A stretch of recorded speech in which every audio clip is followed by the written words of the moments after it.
Comentamos no bloco anterior que tanto a oferta pública de aquisição como o lançamento de valores mobiliários necessita da intermediação de uma instituição financeira.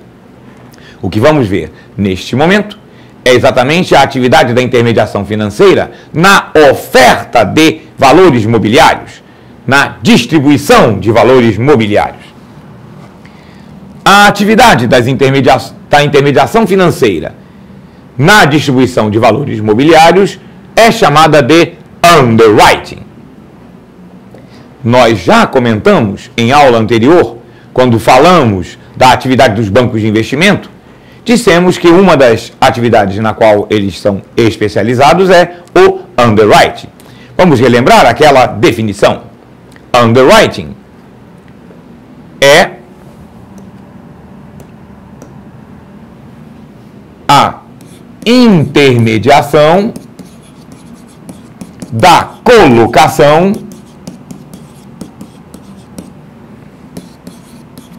e distribuição de valores mobiliários.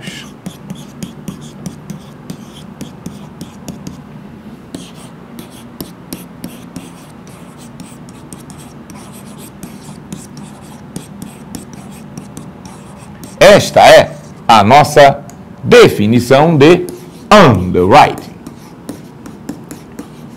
O nome, a palavra underwriting, se você fizesse uma tradução literal, iria significar subscrição. Mas não é exatamente a mesma coisa, porque subscrição é o ato de adquirir e underwriting é a intermediação de oferecer, da colocação e da distribuição de valores mobiliários, aqueles títulos emitidos pelas sociedades anônimas.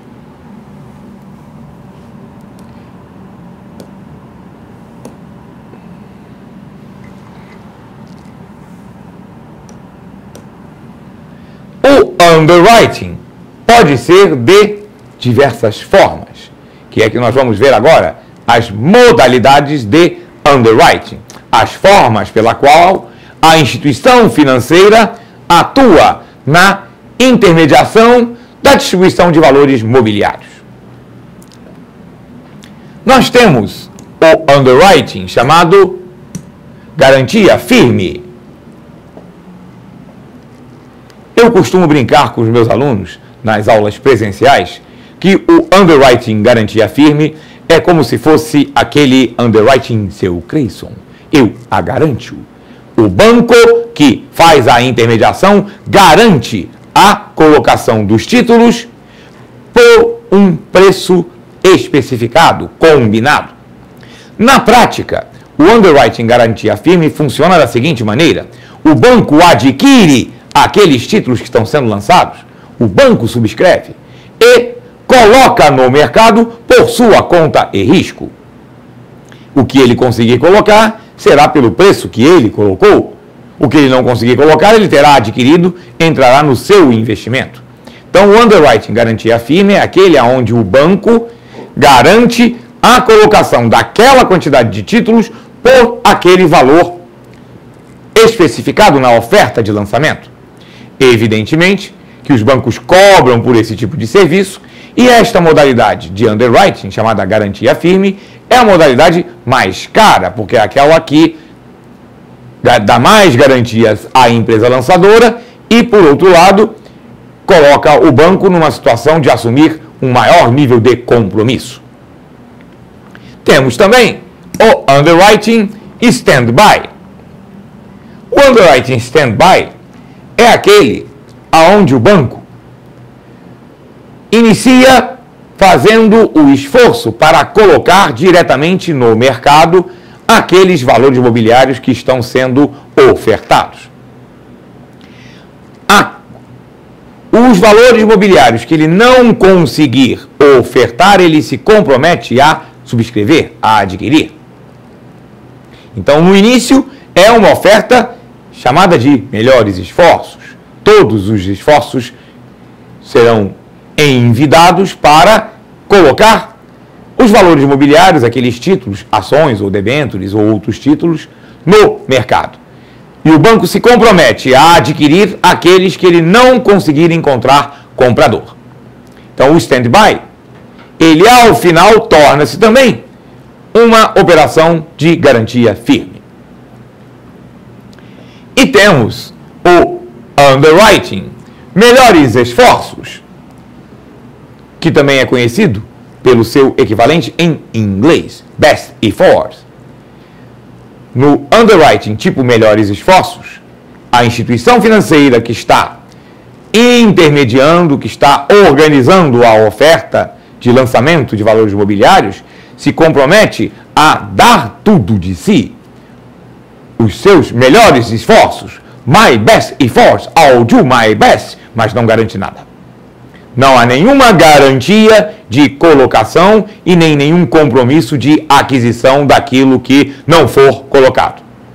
É apenas um esforço, compromisso não formal, não jurídico, um compromisso quase que moral, de colocar a maior parte ou a totalidade aquilo que for absorvido pelo mercado. Evidentemente, esta modalidade é a modalidade mais simples, mais econômica para a empresa que está lançando, porque a empresa lançadora é que assume todo o risco de que a oferta não seja tão bem sucedida assim. Então são essas as três modalidades básicas de underwriting. E aí é importante a gente distinguir a ideia de mercado primário do mercado secundário. No mercado primário,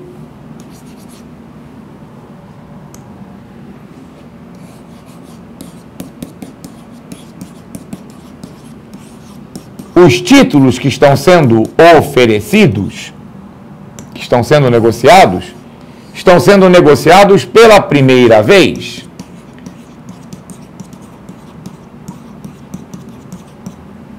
São títulos novos.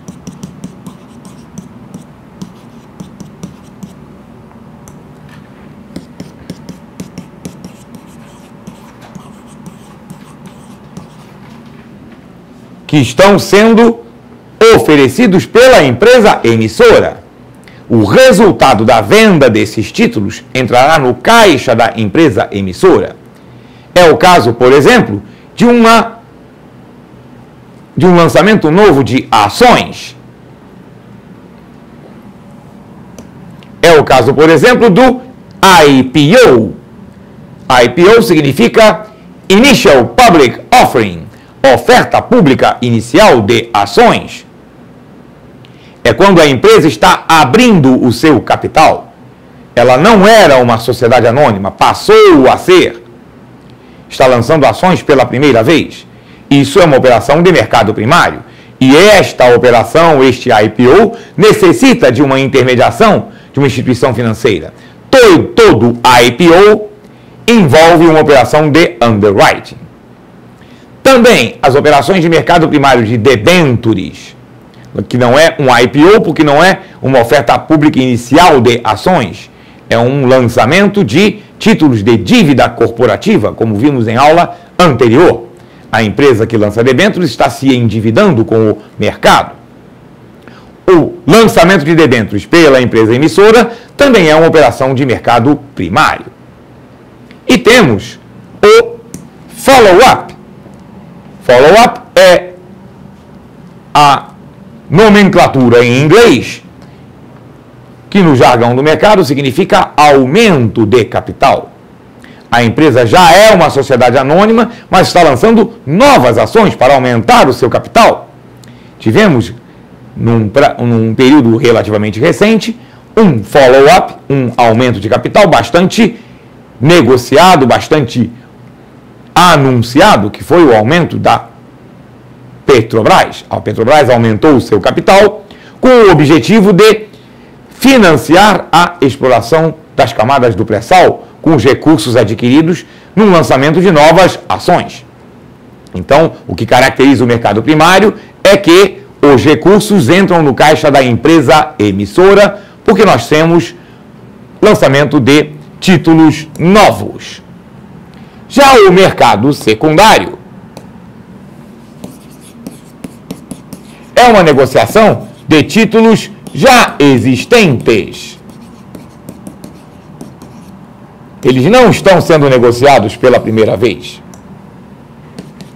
Por isso é que é secundário. É a segunda ou terceira ou quarta vez que esses títulos estão sendo negociados, porque eles já existiam. Trata-se de uma troca entre investidores. Um investidor está vendendo para outro investidor que está adquirindo esses títulos. No mercado secundário, algumas operações também têm underwriting, porque uma oferta pública de aquisição de ações também necessita da intermediação de uma instituição financeira. E um lançamento público de ações para venda num grande volume também necessita da intermediação de uma instituição financeira. Então, quando se fala em underwriting no mercado secundário, estamos falando de um grande investidor que está colocando à venda um grande lote de ações. É aquilo que, no jargão do mercado, se chama block trade. Block trade, então, é uma operação, uma oferta de ações, mas que não é uma oferta de ações novas, é uma oferta de ações por um grande investidor. Por exemplo, o acionista controlador de uma empresa que vai vender parte do seu controle publicamente. Tivemos, há algum tempo atrás, um block trade do Banco do Brasil. O governo colocou à venda um lote de ações do Banco do Brasil, além daquele mínimo que ele necessita para continuar sendo o acionista controlador. Para ser acionista controlador, ele precisa ter 50% mais 51% das ações ordinárias, das ações com direito a voto. E como o governo detinha um percentual maior do que esse, e o BNDES também detinha ações do Banco do Brasil, foi feita uma oferta pública, intermediada por uma instituição financeira, onde os interessados puderam adquirir ações do Banco do Brasil que estavam sendo vendidas pelo governo, porque essas ações eram excedentes àquele quantitativo necessário para que o governo, para que a União, mantivesse o controle acionário do Banco do Brasil. Então, este é tipicamente uma operação de block trade. Com isso, nós abordamos o conjunto das atividades das instituições financeiras na intermediação da negociação com valores mobiliários. Recordando, falamos do corporate finance, onde a instituição financeira auxilia o investidor que está adquirindo um grande volume ou o controle acionário de uma empresa. Vimos o underwriting no mercado primário, lançamento de novos títulos, e vimos o underwriting secundário.